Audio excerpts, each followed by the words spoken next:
Esto es Planeta Kayak, un podcast donde vamos a charlar sobre este apasionante mundo, siempre de forma divertida y entre amigos. Navega, escucha, participa o pregunta para ser uno más de esta familia. Recuerda que nos puedes encontrar en nuestra web planetakayak.com. Y ahora disfruta de este programa, Planeta Kayak.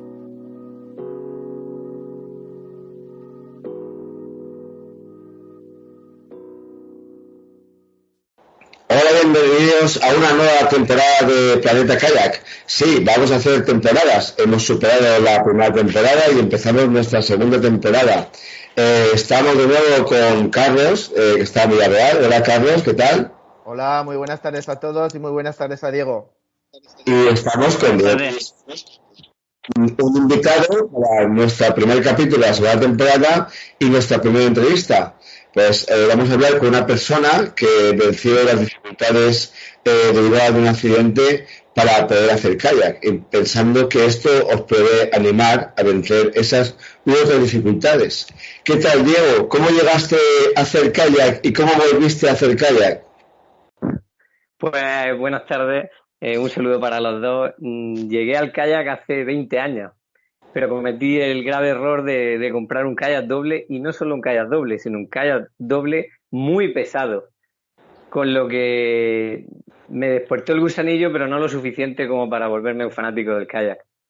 Pero luego, hace 9 años y medio, tuve un accidente de tráfico con una moto aquí mientras trabajaba dentro de la finca donde vivo, y me partí la columna y me afectó la médula espinal.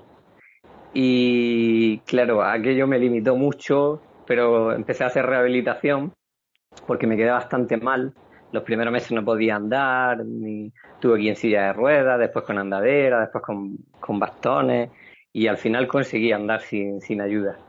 Y luego en unos días de vacaciones que estábamos por un sitio de Murcia, que hay un río, alquilamos un kayak individual y vi que me sentó bastante bien para la espalda. Entonces empecé a darle vuelta al asunto y al final me decidí a probar con uno y me sentó muy bien, y ahí empezó la aventura de los kayaks monoplaza. ¿Cómo notaste que te sentó muy bien para la espalda? Porque normalmente cuando tiene una lesión como la mía tan grave, yo llevo una artrodesis, que para el que no lo sepa es una sujeción con barras de titanio que impide la movilidad a una vértebra. Y pues siempre tienes muchos dolores, a veces incluso en el día hay momentos que tienes dolores, otros que no tienes dolores, pero da mucha molestia porque es un cuerpo extraño que tienes ahí en la espalda y en todos los movimientos te condiciona. Y vi que aquello me tonificaba los músculos que sujetan la parte que tenía dañada y me dolía menos. Entonces, claro, empecé a investigar en el tema y vi que había gente que había tenido experiencias similares, y entonces pues aquello me despertó el gusanillo para seguir investigando en el tema del kayak, que aparte me gusta como deporte como tal, no solo por el hecho de que me beneficie para la espalda. Bueno, a nosotros también nos gusta mucho. Y de empezar con un kayak doble súper pesado, Carlos, también sabe algo, ¿verdad, Carlos? Pues sí. Hasta me ha costado un divorcio. Yo creo que el mío pesaba más todavía, porque era un DAG Tribal y estaba en 36 kilos, si no me equivoco. Un disparate. Madre mía, ahí haces crossfit cuando al ir y al volver del agua. ¡Qué barbaridad! Te podías poner de pie que no te iba a caer ni queriendo.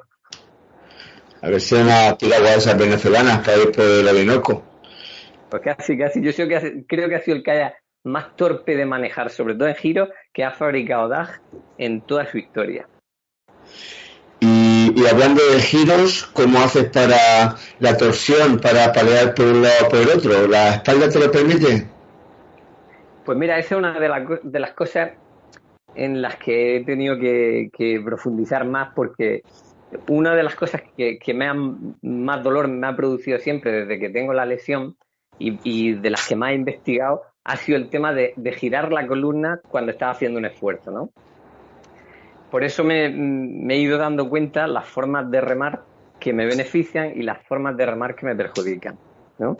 Entonces, por ejemplo, yo a la hora de remar, llevar la espalda sujeta en el asiento, o por lo menos en la parte baja de la espalda, para mí es muy importante, para que todo el trabajo se vaya hacia los brazos y la columna prácticamente no se mueva nada.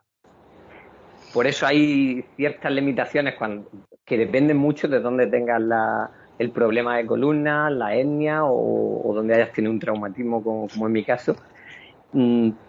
Pero básicamente en casi todos los problemas de la columna, una de las peores cosas que le puede hacer a la columna es cuando gira someterla a esfuerzo. Yo por eso veo la gente ahora que está muy fanatizada con el tema del paddle surf y sé que muchos de ellos van a tener problemas serios de columna en el futuro porque están sometiendo el esfuerzo de la columna justo cuando ella está girada. Y digamos que el esqueleto no está diseñado para eso. Nosotros tenemos efectivamente cierto giro de columna, que tampoco es muy exagerado para el esqueleto humano, pero no está diseñado para que cuando está haciendo ese giro de columna esté realizando un esfuerzo fuerte. De hecho, el otro día lo hablaba con una persona que también se dedica a esto del kayak y decía, bueno, pues los inuit usaban solo el remo groenlandés y la pala típica groenlandesa y hacían un tipo de giro que fuerza cuando estás moviendo la columna, porque estás girando todo el torso, ¿no? Ese giro de torso cuando tienes la columna dañada es muy peligroso. Habría que haber visto los inuit si en lugar de vivir como vivían en aquella época, una media de 26 años, hubieran llegado a los 45 o a los 65, cómo tendrían la columna. Y si hubiera sido mejor que hubieran remado con otro tipo de pala o que hubieran hecho el mismo tipo de remo pero sin girar el torso.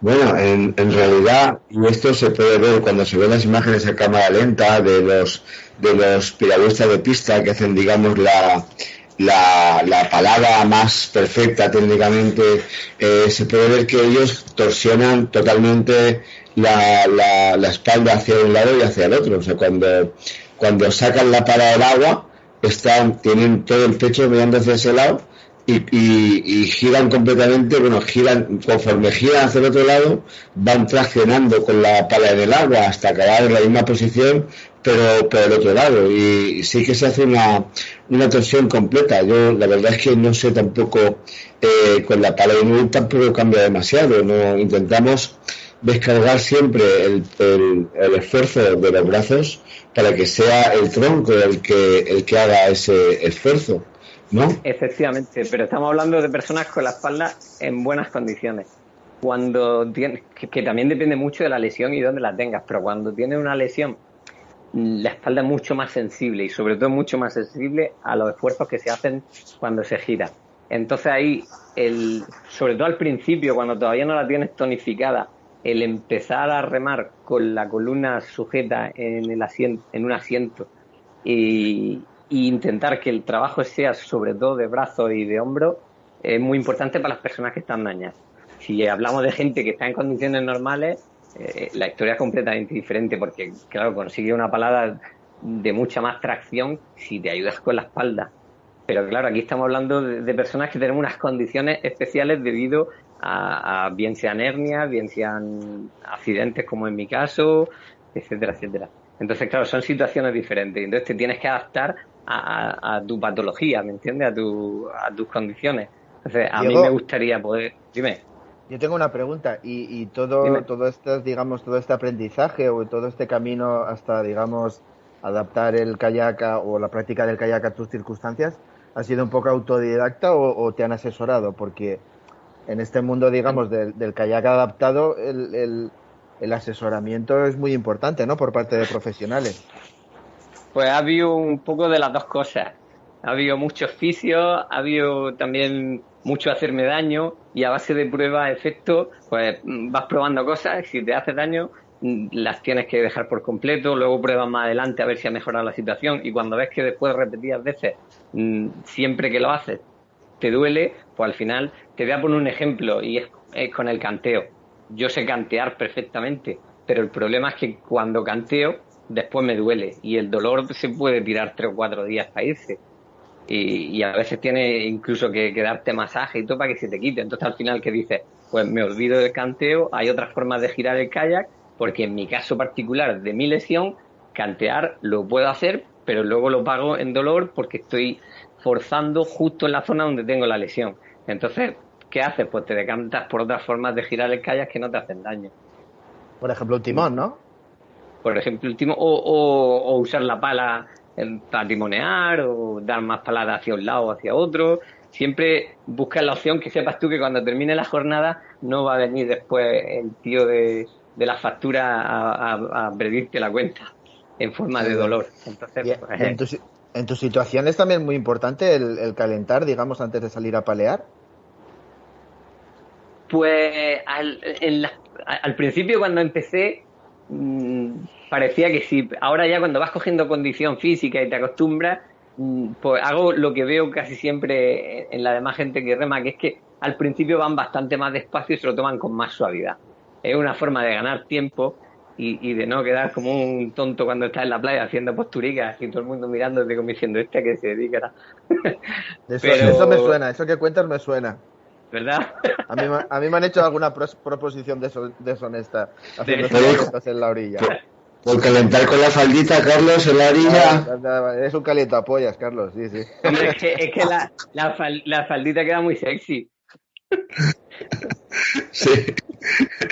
Sí, el kayak y sus implicaciones sexuales. Un día ya haremos un episodio sobre eso. Pero bueno, hablando de sexo, ¿cómo llevas el tema de cargar peso con la lesión de la espalda? Porque una parte importante de la cual ya hemos hablado en algún episodio es llevar y traer, que es un deporte que llevas más tiempo preparándote y recogiendo a veces que paleando y es complicado llevar, traer, subir a la vaca, bajarlo. ¿Cómo te apañas con esos temas? Pues imagínate, ese ha sido el hándicap más importante de todos, porque, claro, al principio, te decía esta mañana cuando hablamos, que al final una de las cosas que yo creo que aleja más a la gente del kayak es la logística que lleva para cargarlo, descargarlo, almacenarlo en tu casa, etcétera, porque, claro, estamos hablando de un bicho que si quieres un bicho de calidad que navegue bien, pues por lo menos tiene que tener 5 metros. Entonces, claro, almacenar un bicho de esto y subirlo al vehículo, llevarlo a la playa y después recogerlo y después limpiarlo, ¿no? Son operaciones complejas. Pues cuando tiene la espalda mal, la complejidad se multiplica por 2 o por 3. Entonces, al final, al principio hice muchas pruebas de cómo subir al kayak en el coche sin hacerme daño. El carrito para mí es casi imprescindible, porque fíjate, yo por ejemplo me hago una sesión de remada bastante larga, mejor de 30 kilómetros, y salgo del agua muy bien, con la espalda muy bien. Pero luego resulta que tengo que ir con el amigo, ya no digamos solo porque eso es imposible, levantar el kayak solo en peso, lo puedo hacer, pero luego me pasa factura sí o sí. Pero claro, si voy con un amigo y dice, venga, coge tú una punta y yo de la otra, y lo llevamos entre los dos, ese ratico que a lo mejor estamos hablando de 50 metros o incluso menos, desde la playa hasta el vehículo, de llevar el kayak en peso, eso es suficiente como para hacerme daño. O sea, yo puedo hacer multitud de cosas, cuando me veáis en persona diréis, pues si parece que no tienes nada en la espalda. Pero luego, sin embargo, el tema de cargar peso es lo que más me perjudica. Y claro, un kayak, por ligero que sea, que sabes tú que los fun run son de carbono algunos, pero pesan lo suyo porque llevan material para que no se rompan en 2 días. O cualquier otro kayak, y sobre todo los de plástico, pues para bajar de 22 kilos es muy complicado. Entonces, claro, cuando tengo que evitar a toda costa el levantarlo en peso. Entonces utilizo el carrillo, que luego están los problemas que tiene el carrillo dependiendo de las ruedas que tenga y del tipo de playa por donde lo menees, pero esos son bastante fáciles de subsanar. Pero claro, luego llega al vehículo y si lo sube al techo, que es lo que hacía al principio, pues lo que mejor me funcionaba era la típica barra esta que se pone de prolongación hacia el lado del coche de la vaca, apoya una punta y luego apoya la otra, pero al final estás también subiendo. Entonces al final, como tenía donde guardarlo, opté por un remolque y al final utilizo un remolque lo más bajo posible para que yo llegue con el carrillo, apoye la punta sin apenas levantarlo en el culo del remolque, le empujo por detrás y lo meto. Pero claro, muchas veces voy a remar solo. El hándicap también era conseguir un remolque que pesara lo suficientemente poco para no dejarme la espalda cuando lo desengancho del coche y lo engancho. Que al final lo consiguió, pero todo esto ha sido una tarea de prueba, de compra, de vende porque no te sirve, de vuelve a comprar. Suerte que hoy en día tenemos el Wallapop y el 1000 anuncios para todos estos menesteres, pero no es que es fácil. tenemos que recordar a Galapé de Mil Anuncios que estamos dispuestos a cualquier sponsorización en la forma que sea, que cualquier ayuda nos vendría bien y como se dice en Valencia, tota pedra fa pared, ¿verdad, Carlos? Pues sí, porque y además ya les hicimos una buena publicidad en el capítulo que grabamos la anterior temporada de kayak de segunda mano, que les pusimos por las nubes. ¿A ti te llega la caja de vino a casa? No, pero yo creo que es porque el repartidor se ha perdido, ¿eh? Bueno, pues el mío también se perdió. Como la casa de vino sea de segunda mano también, cuidado. Sí, chupalas, botellas de vino chupalas, qué asco.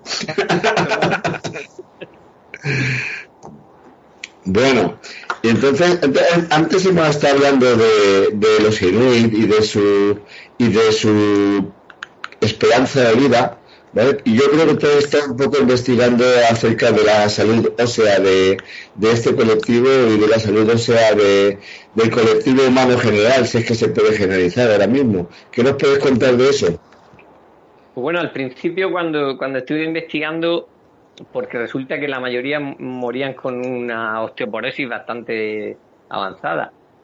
Y cuando estuve investigando, pues claro, que había la posibilidad de que eso se debiera, como incluso decía alguno, del abuso que hacían de la práctica del kayak, que para ello era la diferencia entre sobrevivir y no sobrevivir. Pero a mí aquello no me cuadraba. Y al final, la conclusión, porque yo llevo en el mundo de la nutrición muchos años, la conclusión que yo veo y la que me parece más lógica es que llevaban una dieta tan proteica, tan alta en proteínas y tan baja en verduras, que faltaban muchos minerales de los cuales solo te puedes proveer con las verduras, y eso hacía que su calcificación, su densidad ósea sea más baja. De hecho, está demostrado que sobre todo en las mujeres inuit, que tienen una densidad ósea muy frágil con respecto a las europeas, por ejemplo, o a las norteamericanas. Hace poco he estado leyendo un estudio de eso, comparándolas con las canadienses, y la densidad ósea era mucho peor en las mujeres inuit. Entonces, claro, también hay que tener en cuenta que ellos no tenían la disponibilidad de alimentos que tenemos nosotros ahora mismo en las zonas donde vivimos, y eso condiciona mucho. Era un tipo de vida muy dura, y aunque estaban siempre haciendo ejercicio, que el ejercicio de por sí, y eso es algo positivo para la práctica del kayak, para todos nosotros, ayuda a mejorar la absorción de nutrientes porque oxigena mejor la sangre. Hay multitud de factores relacionados con el deporte que afectan positivamente a la absorción de los nutrientes. Entonces, eso sí, con eso sí contaban ellos, pero el problema era la calidad de la dieta en sí misma, que a pesar de ser una dieta muy fresca, porque todo lo comían recién cogido de la naturaleza, estaba muy caliente de frutas, de verduras, y de hecho cuando los europeos llegan a la primera vez y descubren a los esquimales, se encuentran que la persona más vieja tenía 26 años. Entonces, claro, imagínate qué esperanza de vida, y la diferencia era solo un clima muy muy duro y la forma de alimentarse, porque ejercicio ya te digo yo que hacían de sobra. Sí, que no tienen la corte murciana ni valenciana, igual eso también les afectó bastante, ¿no? Efectivamente. Hay otra cosa curiosa y muy importante, porque a veces yo he tratado con mucha gente que ha tenido problemas de columna, por fortuna o por desgracia para mí, porque estoy metido en ese mundo, y muchos me dicen, es que fíjate que mi abuelo que murió con 80 años y no le dio la espalda en toda su puñetera vida y cargaba sacos de 50 kilos, historias.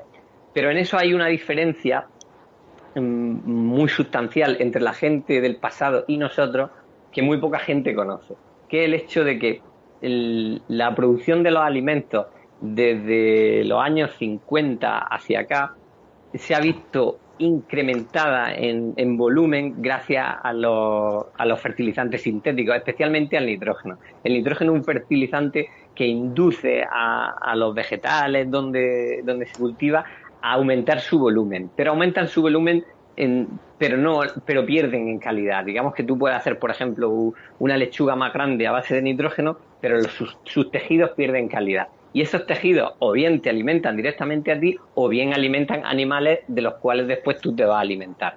Con lo cual la calidad de los tejidos finales tuya, de tu propio organismo, como se ha alimentado de tejidos de poca calidad en comparación con lo que hacían tus antepasados de hace 100 años, pues eso redunda en que la calidad de tu masa ósea también sea inferior con respecto a tus antepasados. De hecho, vosotros, que como yo tenemos ya unos añicos, cuando nosotros éramos pequeños, prácticamente la palabra hernia de disco, eso era algo casi desconocido. Hoy en día, pocos amigos tendréis que no tengan algo en la espalda. Todo eso se debe a que llevamos una vida más sedentaria, aunque no sea el caso entre nosotros, y sobre todo a la pérdida de calidad en la alimentación, que es menos fresca, porque los antepasados casi todo precedía directamente de la naturaleza. Si se comían un animal era recién matado, si la fruta y las verduras recién recolectadas, etcétera, etcétera. Y nosotros tenemos una cadena mucho más larga, hasta llegar a nosotros la comida pasa una cadena mucho más larga, y eso penaliza también la calidad de los nutrientes, porque obviamente van envejeciendo por el camino, y sobre todo la forma en que fueron cultivados, que no eran cultivos forzados como los que hoy en día nos mantienen a nosotros o a los animales que se come la gente. Y eso parece que no, pero es una cosa muy importante.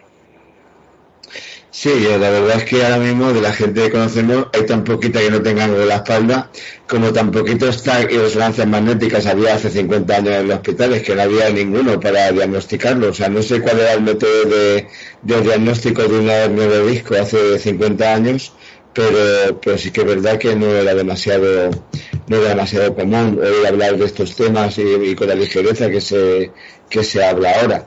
Porque el tema es que ahora quizá sabemos incluso más de lo que necesitaríamos saber los que no somos médicos ni trabajamos en el gremio de la medicina. Uh-huh. Tú fíjate, hay cosas curiosas, ¿no? En todo este tiempo que llevo investigando el tema de la relación de tu esqueleto con la práctica del kayak, pues a la hora del riesgo de lesión, por ejemplo, las personas altas en ciertas maniobras tienen mucho más riesgo de lesión que las que tenemos menos estatura. Yo no sé lo que mide Carlos, pero tú eres de los míos. Tú eres de los bajicos como yo. Entonces, no hace el mismo efecto de palanca cuando tú clavas una pala en el agua con un esqueleto mucho más largo que con uno mucho más pequeño. El efecto palanca multiplica la fuerza y eso te puede suponer que en esa misma maniobra una persona muy alta se haga una lesión en un hombro y el otro más bajo no le perjudique tanto, o incluso no le perjudique. Son cosas curiosas, pero que en el mundo del ciclismo se han estudiado bastante más, porque las lesiones de espalda son más frecuentes entre los que son más altos, pero en este mundo del kayak, como un mundo en el que habemos 4 gatos, como aquel que dice, están menos estudiadas, pero son dignas de prestarle atención, porque puedes ver gente que ha tenido muchos problemas de hombro, por ejemplo, remando en kayak, y que seguramente si hubieran sido más bajicos no le hubiera ocurrido. Curioso. Sí, es curioso.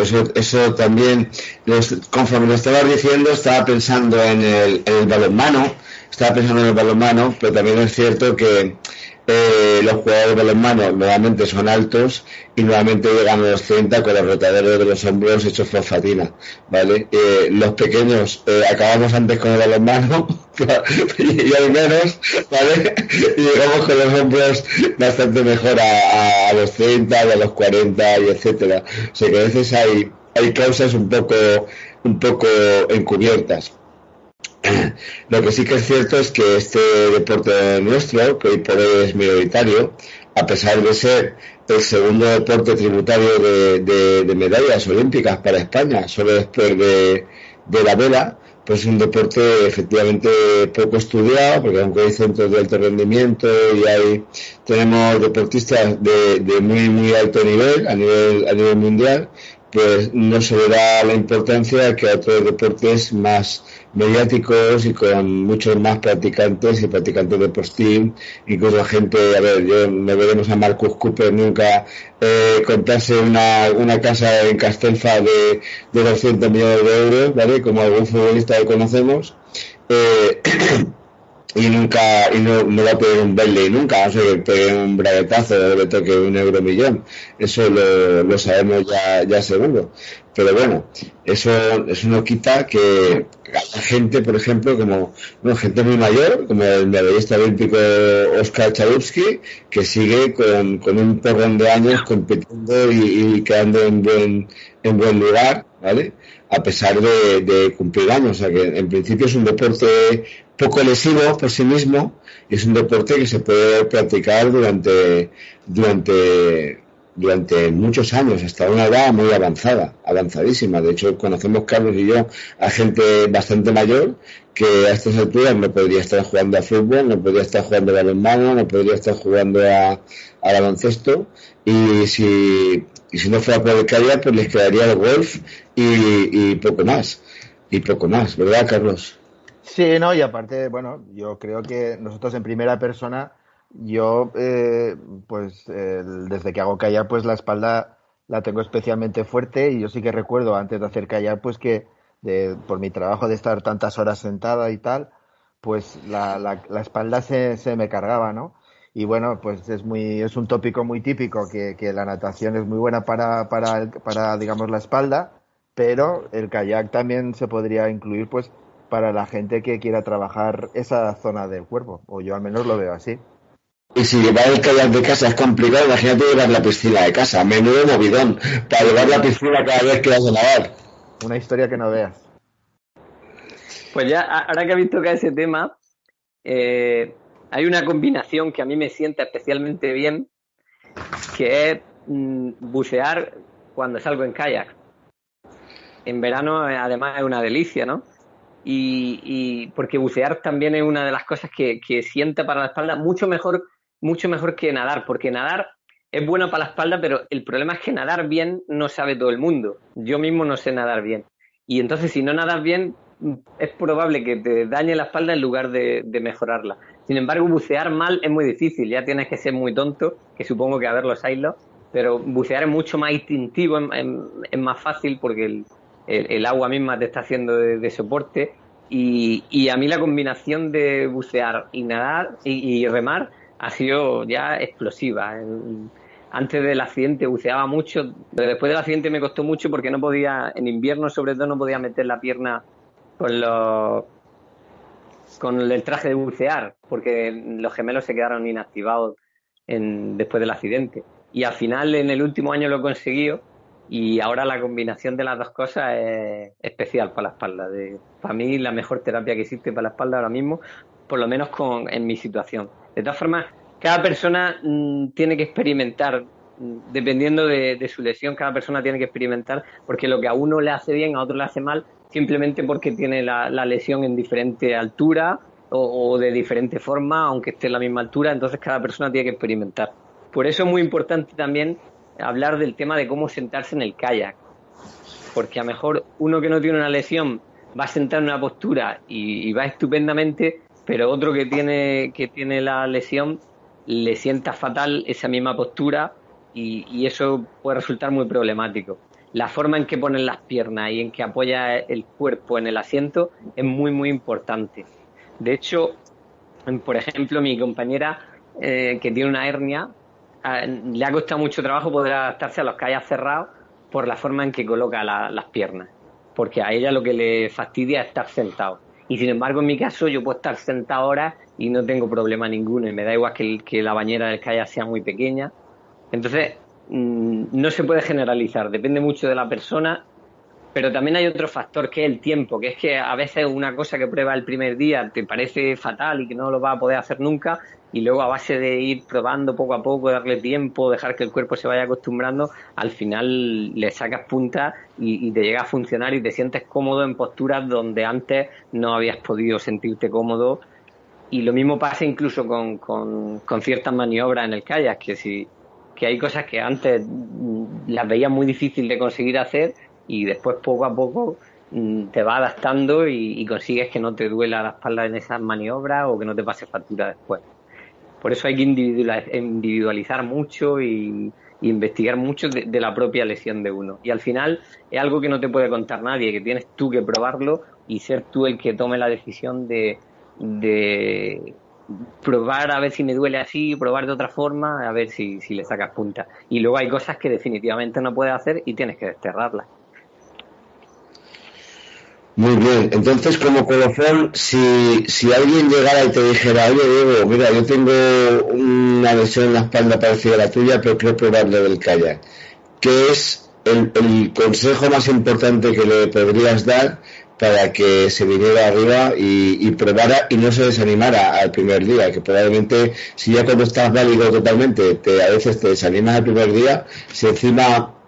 válido quiero decir sano, sin ninguna lesión, no se me malinterprete. Si encima tienes una lesión que tienes miedo de empeorarla, ¿qué es lo que tú le dirías a ese que fuera amigo tuyo para animarle a probar el tema del kayak?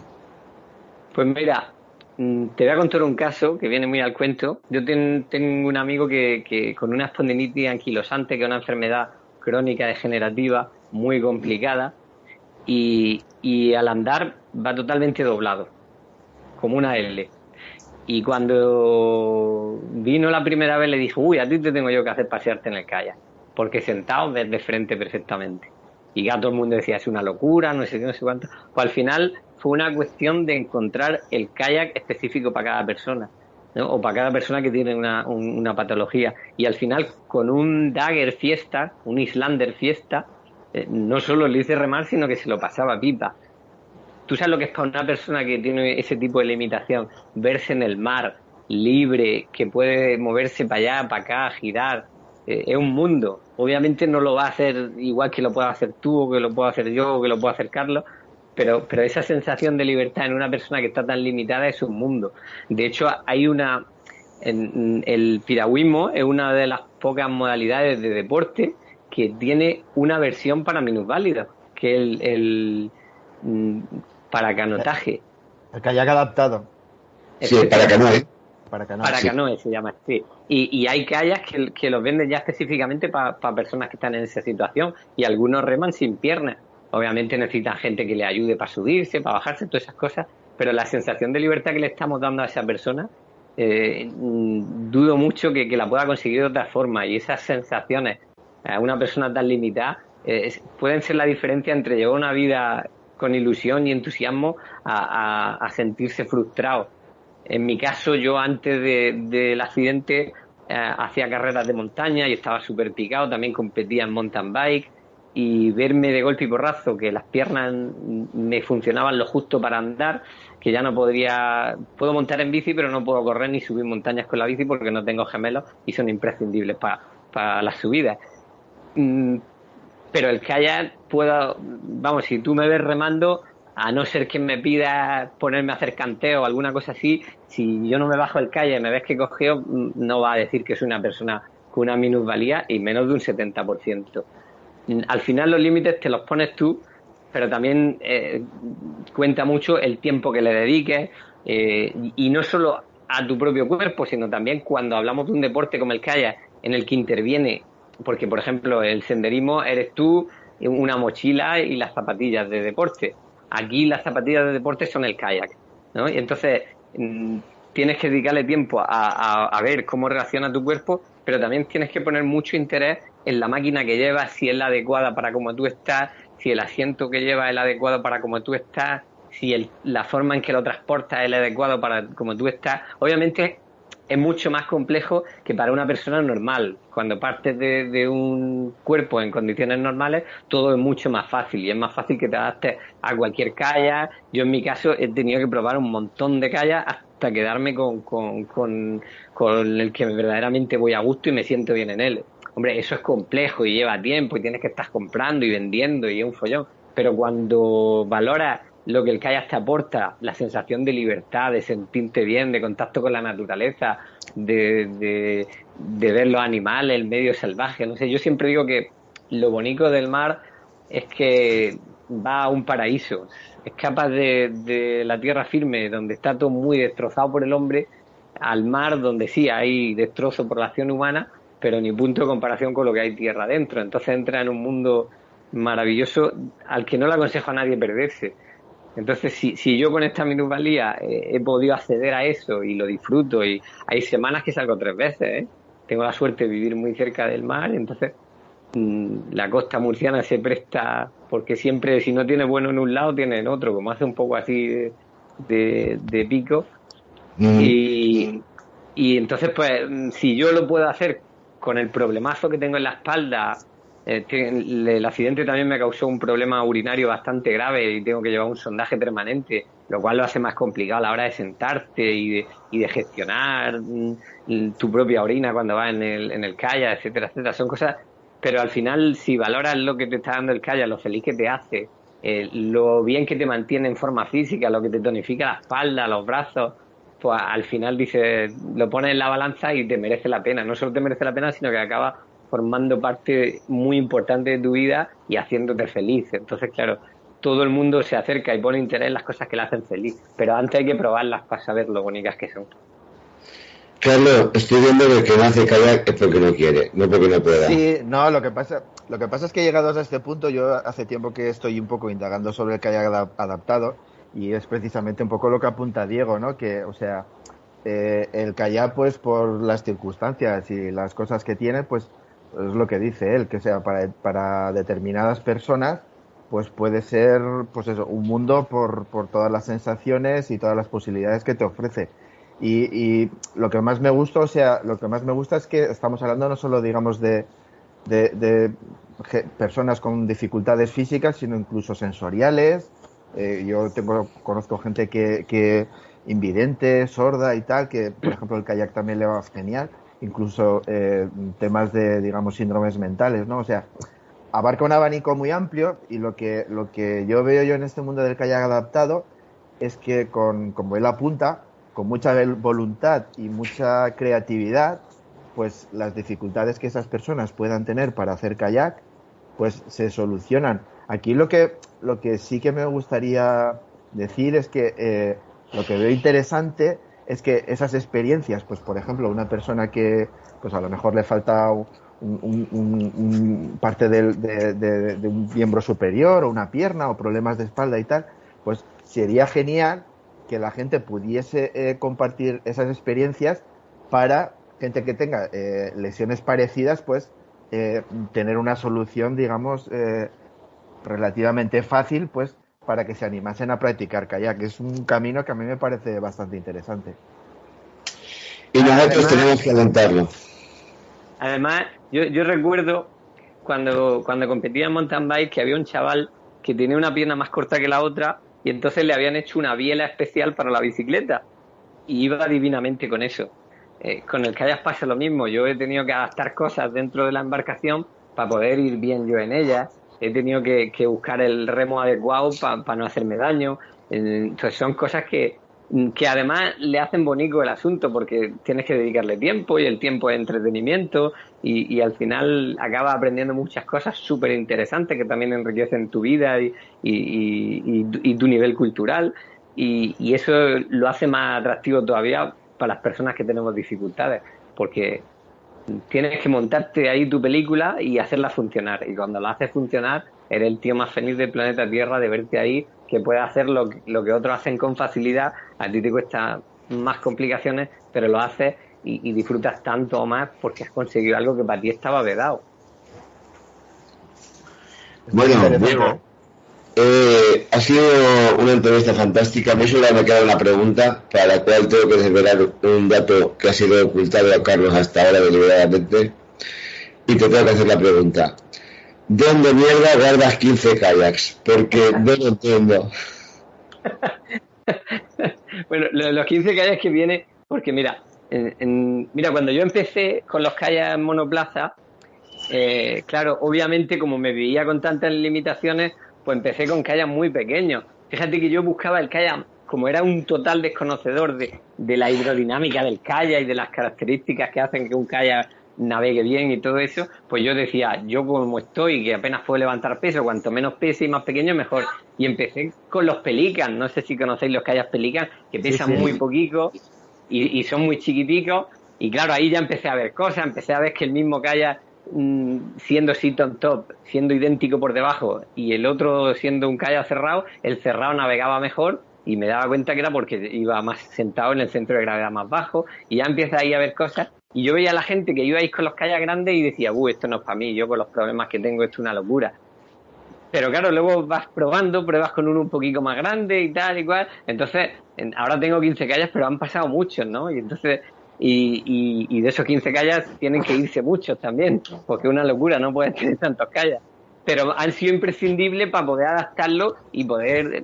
Porque una cosa es que yo me hubiera conformado con salir ahí al Mar Menor y hacer 4 o 5 kilómetros y pasar la tarde, ¿no? Yo es que cuando me meto en un tema soy muy perfeccionista y entonces yo quería hacer kayak y salir un día con vosotros y que no me tengáis que esperar, sino ir a vuestro ritmo. Entonces fui evolucionando y tenía que estar probando y me he calentado mucho la cabeza. Yo creo que ahora mismo me conozco la hidrodinámica del 90% de los kayaks que existen en el mundo.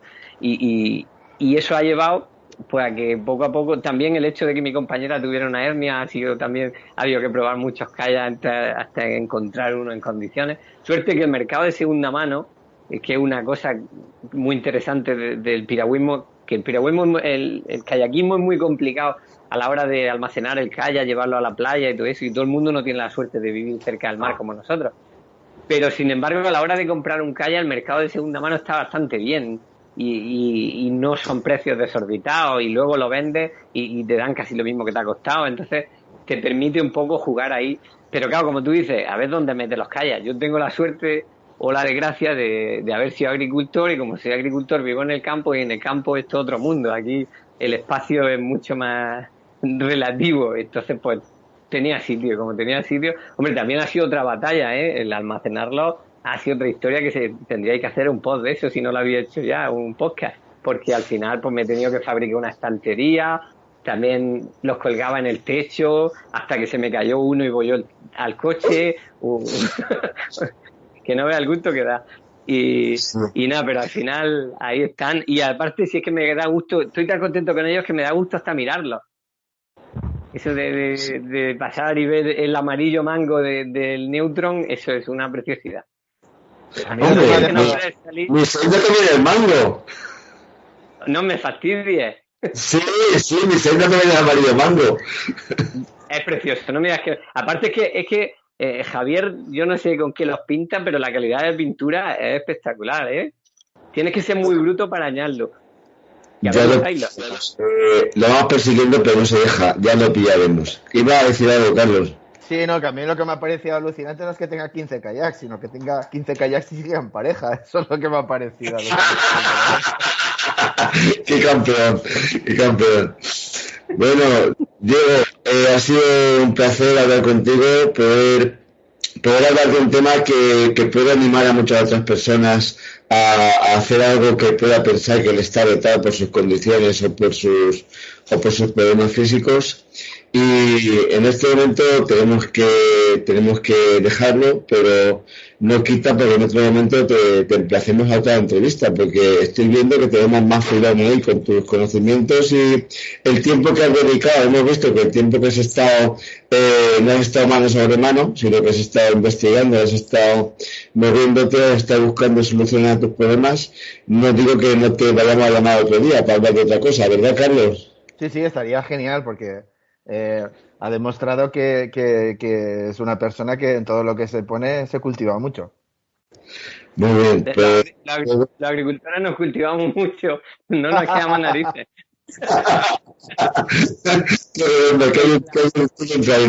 Qué bien traído. El placer ha sido mío y a ver si la próxima vez nos vemos físicamente y con un kayak físico a cada lado o debajo de cada uno de nosotros. Sí. Bueno, tenemos pendientes volver en Murcia, tenemos amigos murcianos, kayakistas, a porrón, y hace por lo menos 14 años que no los vemos, o sea que igual sí que sería una buena idea pegarnos una vuelta por allí otra vez, ahora cuando saqué esto de peces muertos de Mar Menor. Cuando queráis, aquí tenéis casa, techo y comida. Con los 14 años ya no te vale la excusa del COVID, ¿eh? Esa ya no cuela. No, esa ya, y la de COVID casi que tampoco. Muchas gracias, recibe un abrazo y gracias te dejo de entrevistar. Muy bien. Gracias a vosotros. Hasta luego. Pedimos de los oyentes sin recordar, como siempre, que estamos en todas las redes sociales, estamos incluso en redes sociales que todavía no existen, que os podéis poner en contacto con nosotros también por el correo electrónico, como se puso Diego, y que estamos dispuestos a tratar cualquier tema que roce, aunque sea tangencialmente, nuestro tema, que es el tema que nos gusta, el kayak. en general que las demás en particular. Un saludo, bienvenidos a esta nueva temporada, un abrazo a todo el mundo. Adiós. Hasta luego a todos. Navega, escucha, participa, pregunta. Para ser uno más en Planeta Kayak.